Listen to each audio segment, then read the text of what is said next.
আসসালামু আলাইকুম রহমতুল্লাহি তাআলা বারাকাতু। যারা আরবি পড়তে পারেন না তাদের জন্য আজকের ক্লাসটা খুবই গুরুত্বপূর্ণ। আরবি পড়াটা প্রত্যেক মুসলমানের উপর আমি মনে করি ফরজ, ধর্মীয় শিক্ষা গ্রহণ করা। কারণ হযরত আনাস রাদিয়াল্লাহু তাআলা থেকে বর্ণিত একটা হাদিস আসছে, তলাবুল ইলমি ফারিদাতুন আলা কুল্লি মুসলিম। তিনি ইলম তলব করা বা দ্বীনি ইলম শিক্ষা করা এটা প্রত্যেক মুসলমানের উপর ফরজ।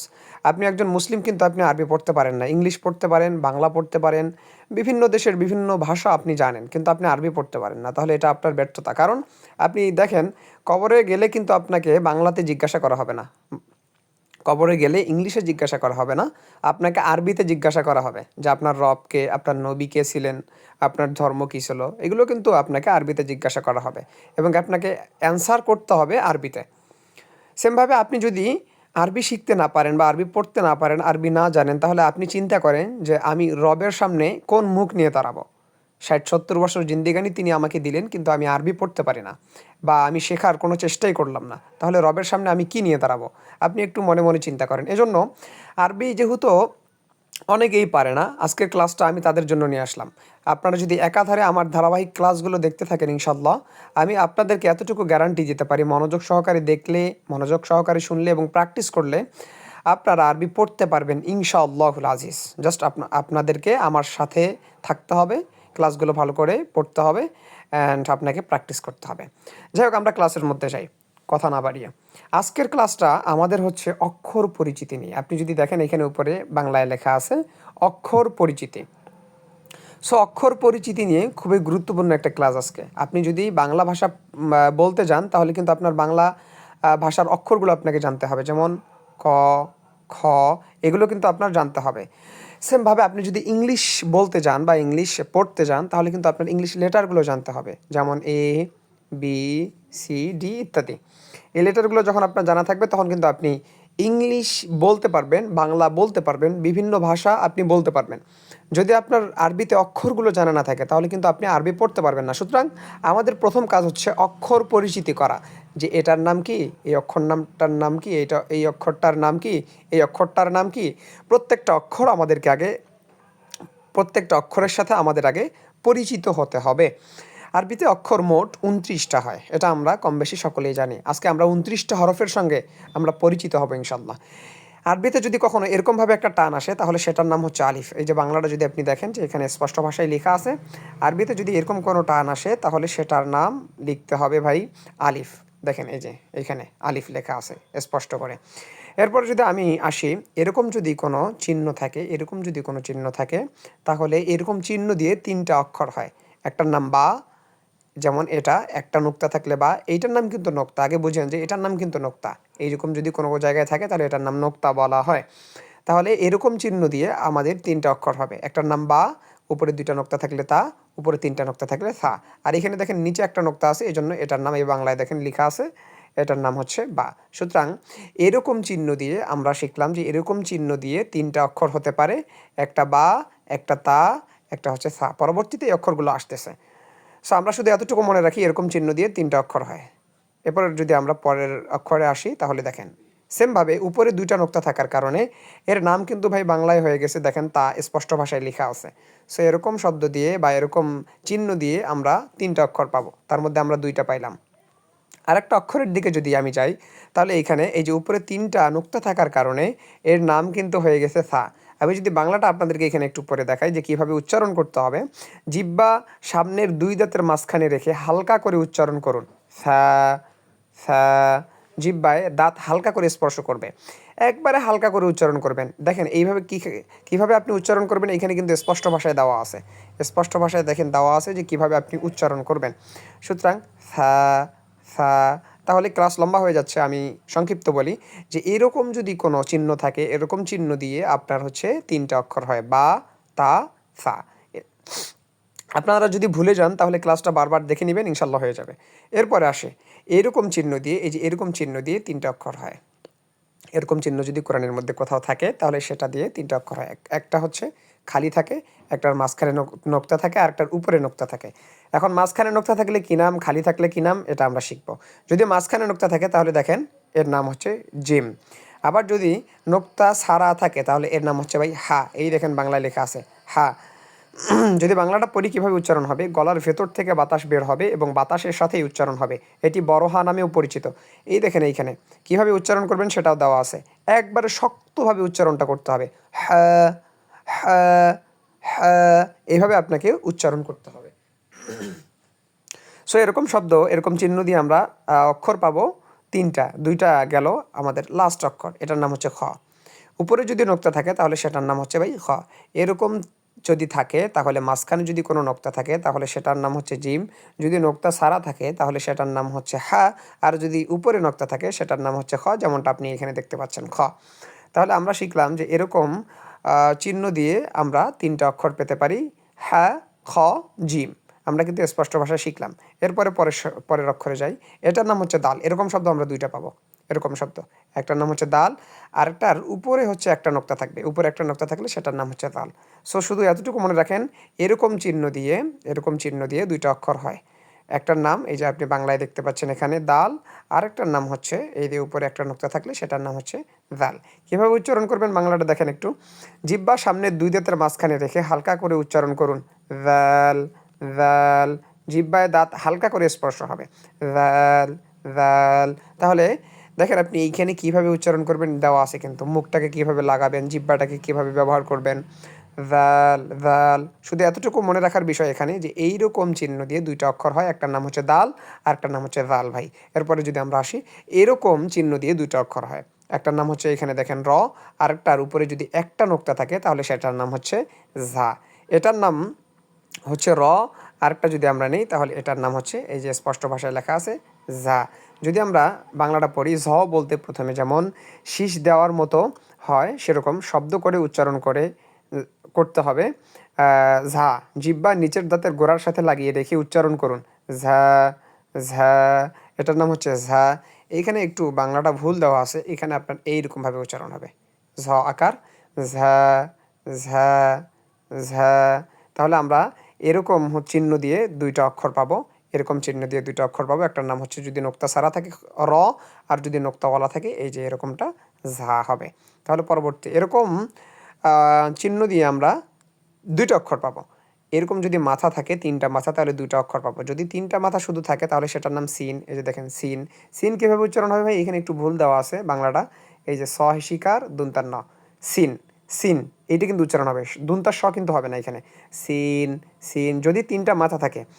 আর এখানে যদি মাথার উপরে যদি তিনটা নোক্তা থাকে, মাথার উপরে ধরেন আপনার তিনটা নোক্তা আছে, এই যে তিনটা নোক্তা আছে, তাহলে সেটার নাম হবে শিন। তখন এই উচ্চারণটা হবে, দুনতার স হিসিকার, সরি, তাহলে এবার দুনতার স হিসিকার আর দুনতার ন, শিন উচ্চারণ হবে। সো এরকম আমরা শুধু এতটুকু মনে রাখি, এরকম চিহ্ন দিয়ে দুইটা অক্ষর হয়। একটা যদি নুক্তা ছাড়া থাকে তাহলে সেটার নাম সিন, আর যদি নুক্তাওয়ালা থাকে তিনটা তাহলে সেটার নাম হচ্ছে শিন। এই দেখেন এখানে লেখা আছে স্পষ্ট ভাষায় শিন, তিনটা নুক্তা আছে উপরে দেখেন। সো এরপরে যদি আমরা যাই, এর নাম হচ্ছে সোয়াদ, এর নাম হচ্ছে সোয়াদ। এরকম শব্দ, এরকম চিহ্ন দিয়ে আমরা দুইটা অক্ষর পাবো, একটার নাম সোয়াদ। এখানে যদি আমরা বাংলাটা পড়ি, ঠোঁট গোল করে উচ্চারণ হবে, শুনতে শোনা যাবে সদ। এই আমাদের কিন্তু উচ্চারণটা করতে হবে এইরকমভাবে, সদে, সদে, সদে, সদে। সুতরাং শুধু এতটুকু মনে রাখার বিষয় এখানে যে এরকম চিহ্ন দিয়ে আমরা দুইটা অক্ষর পাবো, একটার নাম সদ, আর উপরে যদি একটা নোক্তা থাকে, একটা নোক্তা যদি উপরে থাকে তাহলে সেটার নাম হবে দত। যেমন এখানে আপনি দেখেন এই একটা নোক্তা আছে, এটার নাম হচ্ছে দত। উচ্চারণ করতে হবে এইভাবে। দেখেন বাংলাটা, ঠোঁট গোল করে উচ্চারণ হবে, শুনতে শোনা যাবে বদ, বদ। তাহলে শুধু আমাদের এখানে এতটুকু মনে রাখার বিষয় যে এরকম চিহ্ন দিয়ে দুইটা অক্ষর হয়, একটার নাম হচ্ছে সদ, আর যদি উপরে নোক্তা থাকে তাহলে আরেকটার নাম হচ্ছে ভাই দত।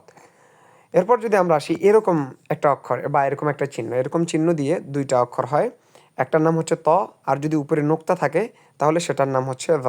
যেমন এখানে নোক্তা নাই, এটার নাম হচ্ছে ত। এরপরে যদি আমরা আসি তাহলে এটার নাম হচ্ছে দ, কারণ উপরে একটা নোক্তা আছে। দেখেন যদি আমরা বাংলাটা পড়ি, জিহ্বা সামনের দুই দাঁতের মাঝখানে রেখে হালকা করে উচ্চারণ করুন, র, র। কীভাবে উচ্চারণ করবেন দেখেন এখানে স্পষ্ট ভাষায় দেখাই দিছে, জিহ্বায় দাঁত হালকা করে স্পষ্ট করবে, র, র।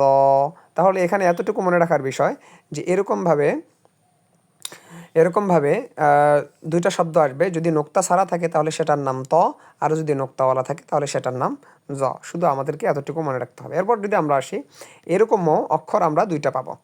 যদি এরকমভাবে থাকে আমরা দুইটা পাবো। যদি নোক্তা ছাড়া থাকে তার নাম হচ্ছে আইন। এই দেখেন এখানে নোক্তা আছে, কোনো নোক্তা নাই, এখানে আইন। দেখেন বাংলাটা দেখেন, গলার একদম নিচে প্রেশার দিয়ে উচ্চারণ করতে হবে। এবং আপনি কিভাবে উচ্চারণ করবেন এখানে কিন্তু দেখাই দিয়েছে, প্রেশার দিয়ে আইন, আইন, আইন, আইন। সুতরাং আপনাকে প্র্যাকটিস করতে হবে বাসায়। আপনি যদি প্র্যাকটিস না করেন আপনার দ্বারা কিন্তু সম্ভব না। তাহলে নোক্তা ছাড়া থাকলে সেটার নাম হচ্ছে আইন, আর যদি নোক্তাওয়ালা থাকে, উপরে একটা নোক্তা থাকে, তাহলে সেটার নাম হচ্ছে গয়েন। শুধু আমাদের এতটুকু মনে রাখার বিষয় যে এরকমভাবে দুইটা অক্ষর হয়, একটার নাম হচ্ছে নোক্তা ছাড়া থাকলে আইন, নোক্তাওয়ালা থাকলে সেটার নাম গয়েন। যেমন এখানে আমরা আইন পাইলাম, এবার আসেন গয়েন। এই যে দেখেন বাংলায় লেখা আছে গয়েন, এখানে কিন্তু উপরে একটা নোক্তা আছে। সুতরাং এরকম অক্ষর দুইটা মনে রাখবেন। এরপর আসেন ফা। এরকম অক্ষরও কিন্তু দুইটা, যদি উপরে একটা নোক্তা থাকে সেটার নাম ফা, আর যদি উপরে দুইটা নোক্তা থাকে সেটার নাম কফ। শুধু এতটুকু মনে রাখেন। যেহেতু এখানে একটা নোক্তা আছে এজন্য এই অক্ষরটার নাম হচ্ছে ফা। এরপরে দেখেন এইখানে দুইটা নোক্তা আছে, সেম চিহ্ন, জাস্ট দুইটা নোক্তা থাকার কারণে এর নাম হয়ে গেছে ভাই কফ। যদি আমরা বাংলাটা পড়ি, গলার একদম নিচে প্রেশার দিয়ে উচ্চারণ করতে হবে, একদম নিচে। এই যে কীভাবে উচ্চারণ করবেন এখানে দেওয়া আছে, কফ, কফ, কফ। দেখেন স্পষ্ট ভাষায় কিন্তু আমাদেরকে জানাই দিল যে এর নাম হচ্ছে কফ। যদি উপরে একটা নোক্তা থাকে তাহলে সেটার নাম ফা, আর দুইটা নোক্তা থাকলে কফ। এরকম শব্দ দুইটা কোরআনে মাজিদের মধ্যে অহরহ আসতে পারে। এরপর যদি আমরা আসি, এরকম অক্ষরও কিন্তু দুইটা। যদি এরকমভাবে শুধু থাকে তাহলে সেটার নাম লাম, আর যদি মাঝখানে এই যে এইরকমভাবে কোনো কিছু থাকে তাহলে সেটার নাম হচ্ছে কাফ। যেমনটা আপনি এখানে বাংলাটা দেখতে পারবেন। আমরা যদি নিজের বাংলাটা পড়ি, সাধারণভাবে উচ্চারণ হবে কাফ, কাফ। কফের মতো এটাকে কোনো প্রেশার লাগবে না, কোনো প্রেশার দিতে হবে না। সুতরাং আমরা জানলাম এরকম অক্ষর দুইটা হতে পারে, এরকম থাকলে কাফ, আর যদি এরকম না থাকে তাহলে সেটার নাম হচ্ছে লাম। এর পরবর্তীতে যদি আমরা দেখতে পাই তাহলে দেখেন ওইরকম অক্ষরটা আমরা পেয়ে গেলাম, বাংলায় লেখা আছে। যদি মাঝখানে এটা না থাকে, এটা না থাকলেই সেটার নাম হচ্ছে ভাই লাম। তাহলে এরকম অক্ষর আমরা কোরআনে মাজিদের মধ্যে দুইটা পাবো, একটার নাম কাফ যদি মাঝখানে এরকম থাকে, আর যদি মাঝখানে এরকম না থাকে তাহলে সেটার নাম হচ্ছে লাম। এরপর আসেন, এটার নাম হচ্ছে মিম। এটার নাম মিম। কোরআনে মাজিদের মধ্যে এরকম একটাই অক্ষর আসবে যেটার নাম হচ্ছে মিম। আপনাকে জাস্ট মনে রাখতে হবে এটার নাম মিম। এরকম অক্ষর কোরআনে মাজিদের মধ্যে আসতে পারে। এরপর যদি আমরা আসি নুন। উপরে যদি একটা নোক্তা থাকে, আমরা শুরুতেই জানছি যে নিচে একটা নোক্তা থাকলে এরকমভাবে, নিচে একটা নোক্তা থাকলে বা, উপরে দুইটা নোক্তা থাকলে তা, আর উপরে তিনটা নোক্তা থাকলে সা। তেমনিভাবে যদি এরকম কোনো মাথায় সেই উপরে যদি একটা নোক্তা থাকে তাহলে তার নাম হচ্ছে নুন। এই যে দেখেন এখানে একটা নোক্তা যদি উপরে থাকে তাহলে আপনি বুঝবেন যে সেটার নাম নুন।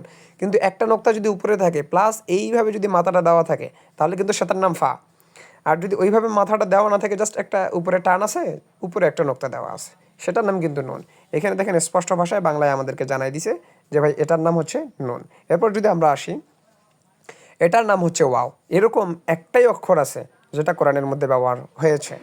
তো এরকম আর দুইটা অক্ষরের কাছাকাছি যদি আমরা যাই, এর আগে আমরা জেনেছি এই যে র, এই যে ঝা। র এর উপরে কোনো নোক্তা হয় না, ঝায়ের উপরে নোক্তা হয়। র ঝায়ের মতোই এইটা, জাস্ট এটার একটু মাথাটা গোল হয়। এটার নাম হচ্ছে ওয়াও। বাংলায় আমাদেরকে স্পষ্ট ভাষায় বলে দিছে এখানে, আমরা এখান থেকে পড়তে পারি। আমাদেরকে জাস্ট মনে রাখতে হবে যে ওয়াও কীভাবে পড়ে এবং লিখে। এরপর যদি আমরা আসি হা, আমরা কিন্তু ইতিপূর্বে একটা হা পড়েছি, বড় হা, হা, হা। এটাও কিন্তু একটা হা, তবে এটা ছোট হা নামে পরিচিত। এই হাটা গোল হয়। যদি আমরা বাংলাটা পড়ি, এই হা এর উচ্চারণ স্বাভাবিক বাংলা হা এর মতো, কোথাও কোনো প্রেশার দেওয়া লাগবে না। এটি ছোট হা নামেও পরিচিত। যদি আমরা এটাকে উচ্চারণ করি হা, হা, হা, তাহলে উচ্চারণ হয়ে যাবে, সমস্যা নেই। কিন্তু যদি আমরা বড় হাটা উচ্চারণ করতে যাই সেক্ষেত্রে আমাদেরকে একটু প্রেশার দিতে হবে, হা, হা। আর এই হাটা উচ্চারণ করতে গেলে আমাদেরকে কোনো প্রেশার দিতে হবে না, হা, হা। বুঝতে পারলেন? তাহলে হা আমরা দুইটা পাইলাম, একটা হচ্ছে গোল হা, এটার নাম হচ্ছে গোল। দেখেন আপনি গোল দেখতে পাচ্ছেন কিনা, গোল হা, আর একটা হচ্ছে লম্বা হা। সো যাই হোক, হা আমরা দুইটা পাইলাম, মনে রাখবেন এটা। এরপর যদি আমরা আসি হামজা, এরকম কিন্তু একটা অক্ষর আমরা পেয়েছিলাম এই যে এরকমভাবে, সেটার নাম ছিল কিন্তু আইন, এবং উপরে একটা নোক্তা থাকলে কিন্তু গয়েন, এরকম একটা অক্ষর গেছে কিন্তু। কিন্তু শুধু যদি এরকমভাবে থাকে তাহলে সেটার নাম হচ্ছে হামজা। এটা আপনাকে মনে রাখতে হবে। এই হামজার উচ্চারণ কিন্তু আলিফের মতোই। আলিফ আর হামজার মধ্যে কিন্তু কোনো পার্থক্য নাই, জাস্ট লেখার সময় হামজাটা এরকমভাবে লিখতে হয় আর আলিফটা এরকমভাবে লিখতে হয়। আশা করি বুঝতে পারছেন। এরপরে যদি আমরা আসি ইয়া এর ক্ষেত্রে, তাহলে ইয়াটা এরকমভাবে হয়, এটা আমরা সকলেই জানি। এটার নাম হচ্ছে ভাই ইয়া। আপনাকে জাস্ট মনে রাখতে হবে কোরআনে মাজিদের মধ্যে যদি এরকম কোনো অক্ষর আসে তাহলে সেটার নাম ইয়া ধরতে হবে। এবং এই ইয়া কখনো কখনো নিচে 2টা নোক্তা হয়। আমাদের কিন্তু ইতিপূর্বে কোনো অক্ষর এমন যায় নেই যেটার নিচে 2টা নোক্তা আছে। শুধু ইয়া এমন একটা হরফ যার নিচে 2টা নোক্তা থাকলে সেটার নাম হয়ে যায় ইয়া। যদি আমরা এর পরবর্তীতে দেখি তাহলে ইয়া আমরা জানতে পারলাম যে ইয়া 2 রকমভাবে আসে। এরকমভাবে আসতে পারে, নিচে এরকমভাবে আসে, নিচে 2টা নোক্তা থাকতে পারে, তার নামও বলা হবে ইয়া। এরপর যদি এরকমভাবে একটা মাথা আসে, উপরে একটা নোক্তা থাকলে আমরা জানি নুন হবে, আর নিচে 2টা নোক্তা থাকলে ইয়া হবে, কারণ ইয়ার নিচে 2টা নোক্তা হয়। আর উপরে যদি 2টা নোক্তা থাকে তাহলে তা হবে, কারণ আমরা জানি তার উপরে 2টা নোক্তা হয়। উপরে যদি 3টা নোক্তা থাকে তাহলে সা হবে, আমরা জানি সা এর উপরে 3টা নোক্তা হয়। এরকমভাবে আমাদেরকে প্রত্যেকটা হরফ মিলাতে হবে। আমি যদি আপনাদেরকে দেখাই তাহলে এখানে 29টা হরফই আমরা পাবো। এই যে আলিফ, বা, তা, সা, জিম, হা, খ, দাল, জাল, র, জা, সিন, শিন, صاد ضاد ط ظ আইন গইন ফা কফ, এরপর হচ্ছে আপনার কাফ, লাম, মিম, নুন, ওয়াও, হা, হামজা, ইয়া। এই যে অনেক কয়েকটা আমরা অক্ষর পাইলাম, 29টা অক্ষর।